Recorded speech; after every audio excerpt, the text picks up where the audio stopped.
Coming up next, we have another CBC. It's going to be YoloSwaggins versus 10th Wave. By that I mean Coalition versus Coalition, of course. YoloSwaggins rocking the Garmulator colors, but I really like 10th Wave's colors. Those are quite fun to look at. Map, again, going to be Torn Crater. This is a map that favors early aggression quite a lot, I think. Or at least in my opinion. Just because of like the dune positioning at your base kind of like covers up one of the places that you'd like to defend from.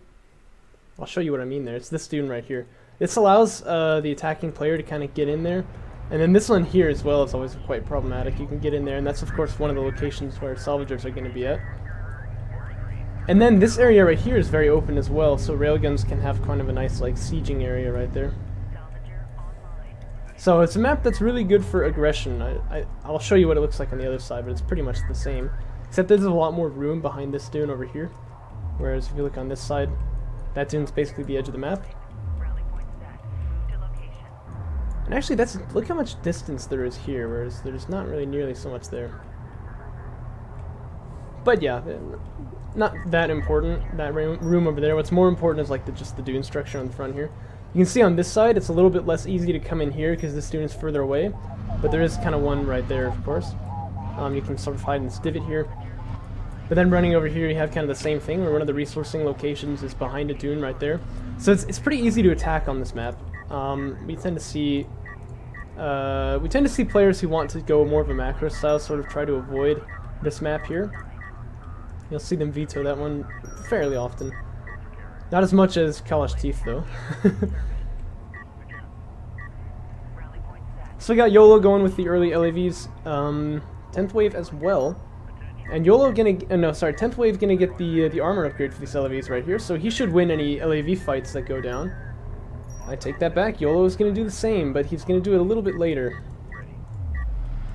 So there's a small window where 10th Wave would have a bit of an advantage, but not really big enough to be exploited.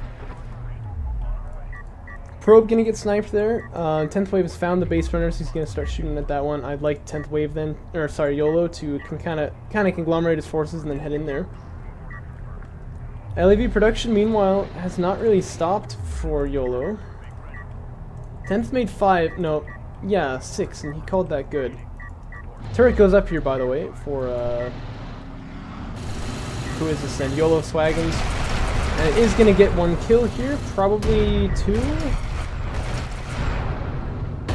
Maybe even 3. Ooh, that's horrifying. Turret goes down, though, it's the carrier. And now these LAVs going to try to do a bit of a run by here, but 10th Wave has gotten Power Reserve 1.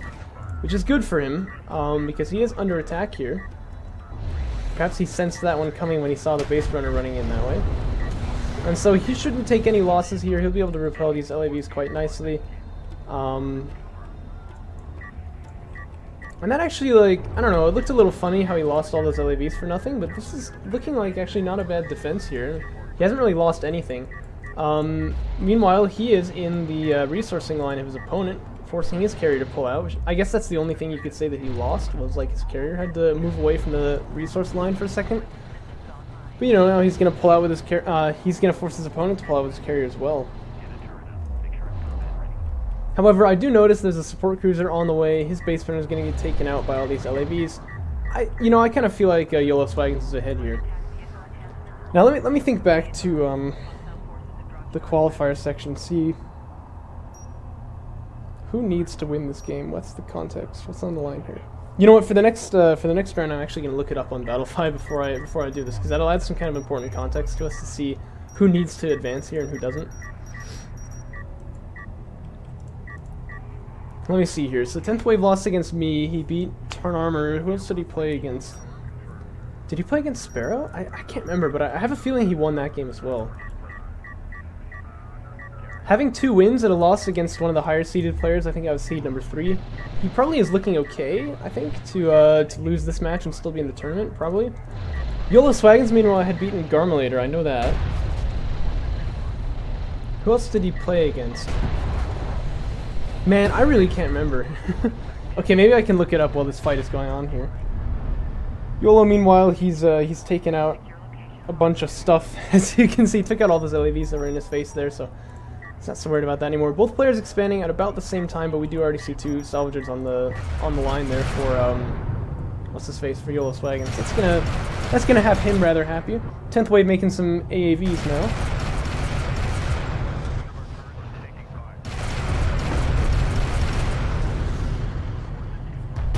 So he'll be on 2 bases as well. Let's see, I'm checking out the qualifier section now. So 10th Wave played against Turn Armor and he beat him. And YOLO played against Sparrow and beat him. Alright. So now we look at round 2. And it's 10th Wave against me. He lost that one. And YOLO against Garmulator. He won that. Now we look at round 3. It's YOLO against me, so he lost that. And 10th Wave against Sparrow. Does that sound familiar? I feel like they've played almost the same matches, except... Yeah, they've played really very similar matches here, except 10th Wave played against Tarn Armor and YoloSwaggins played against Garmulator. Well, that's very interesting. I have a feeling then that both of these players will advance if they win this. You know, regardless of who wins this round here. I have a feeling. I'm not sure if that's the case, but that's what I'm thinking. In which case, you may be asking yourself, what does this even matter? It does actually have a small... it is of small import, can I say that? Yeah, I think I can. Because whoever wins this will have the higher seed, which means that they're less likely to play the other higher seed players until later on in the tournament, so it might give them an easier path, if you know what I mean. Like, for instance, Garmulator lost against YoloSwaggins. That means he's still advancing for sure, but he's going to have rather a low seed number, or rather a higher seed number. Higher is lower, if you know what that means. Basically, if you are of lower seed, it means that you've done better so far. If you're of higher seed, it means you've done worse. And the higher your number, then, the more likely you are to be placed against players with a lower number. So Garmulator, he lost against YoloSwaggins, so his number in the elimination bracket, his seed number, is going to be quite a lot lower. Or, sorry, quite a lot higher. And as a result, he's more likely to face against Discara or me or someone like that, someone else who's advancing earlier on in the elimination bracket rather than later on. And that's obviously not what you want. You want to play against the best players in the finals, just because it means you're more likely to get to the finals, you know what I mean? By the way, look at what YOLO is doing with his base ringer. This, I approve, my friend, I approve. Because, you know, once his turret is ready to deploy, which actually it is, or just, you know, whenever he feels like it, he can just be like, put a turret down, like over here or something. It's gonna be mega annoying. He may have given himself up by launching that probe from here, but I don't think 10th Wave is really going to expect this to be here.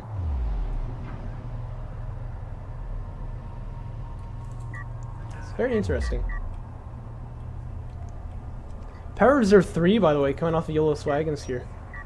Definitely following after Garmulator, his role model, as we've heard before. Looks like these LAVs are going to scout the base runners. That's a little bit unfortunate for YOLO. He had kind of a card up his sleeve, but he waited too long to play it, if you know what I mean. It's been figured out by now. But I like his position quite a lot. He's got railguns already, and he's got kind of similar LAV numbers to his opponent. His opponent has AAVs, and I feel like that should mean that he has probably a better chance of attacking at this point. What are the upgrades looking like, though? 10th Wave with both armor upgrades, YOLO with only one of them, but then he has the assault pack, so he can boost out. So that's interesting. But if you're going to go LAV railgun, you need your LAVs to be able to cover for the railguns, so I think if I were YOLO, I would prioritize getting some of these upgrades here. Instead, he's just going for more and more power reserves, and that can work. That can work to get your carrier militarized earlier on, but I think it's a little bit safer to go for something else.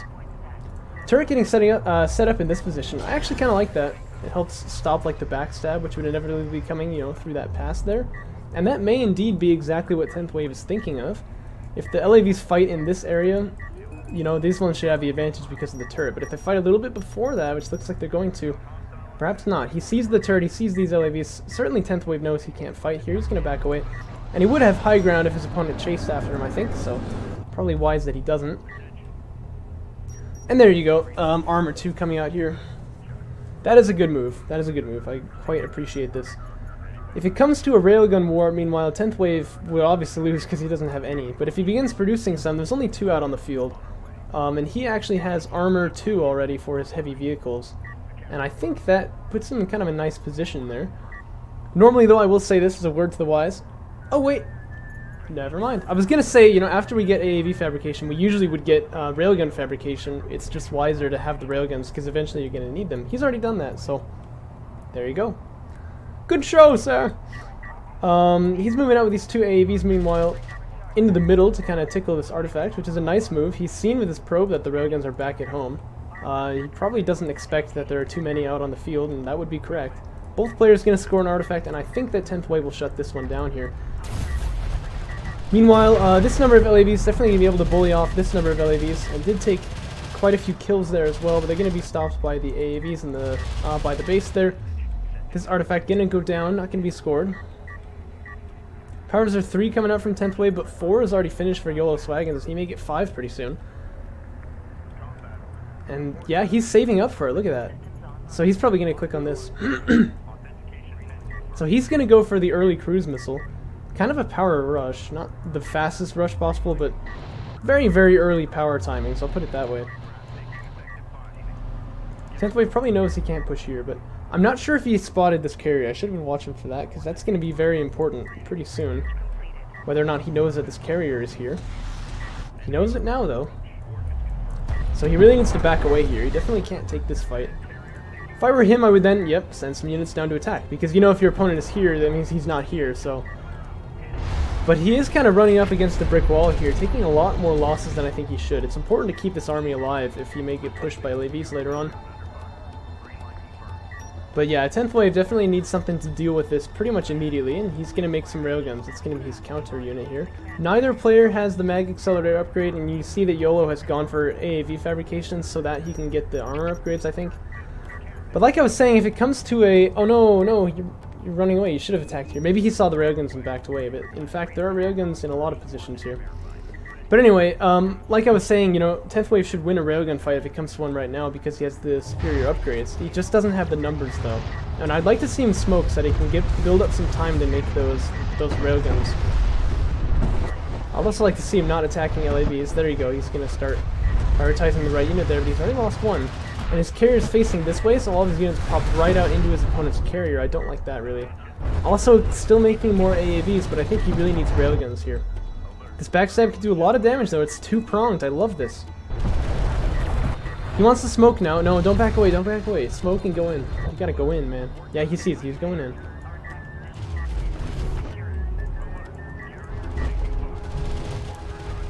There's only 3 railguns left here. And I know that YOLO's carrier is more powerful, but... Uh-oh. Uh-oh. Uh-oh! Uh-oh! Okay, so...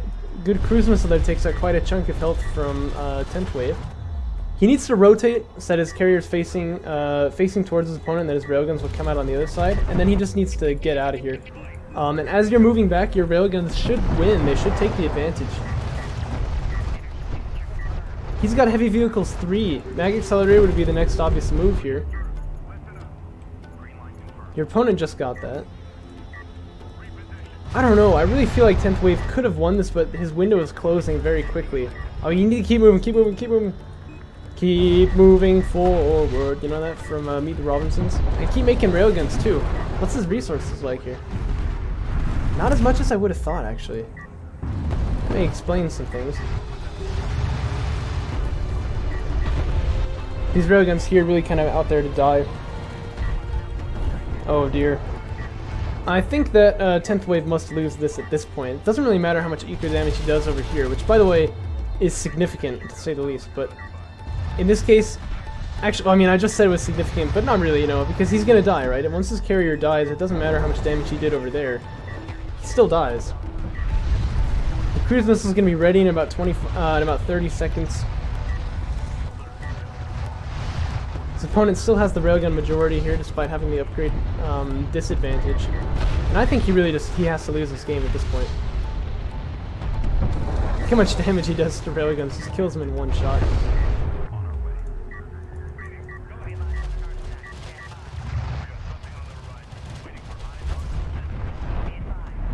Something blew up. And there you have it. So, YoloSwaggins gonna advance, 10th Wave also gonna advance, I mean, obviously. That means the YoloSwaggins will have a He'll have a lower seeding number, which is good for him. That means he's less likely to play against really good players in the first round of the bracket, which is nice. Yeah, I really feel like 10th Wave could have won this game here. What you should do in that scenario then, like I said, you need to rotate the carrier so that your units come out on the backside, not on the front. And then, unless you're making battle cruisers, then you kind of want it the other way around. And then just make a bunch of railguns really and back away. Get the upgrade, the mag accelerator. He didn't have that just yet, and I think he should have been able to win that game. But that is all right. Like I said, it's not the most important game for him. He only needed to show up here to get into the elimination bracket, so he'll probably be fine with this. But we'll go ahead and move on to the next match from this round. I got it right this time.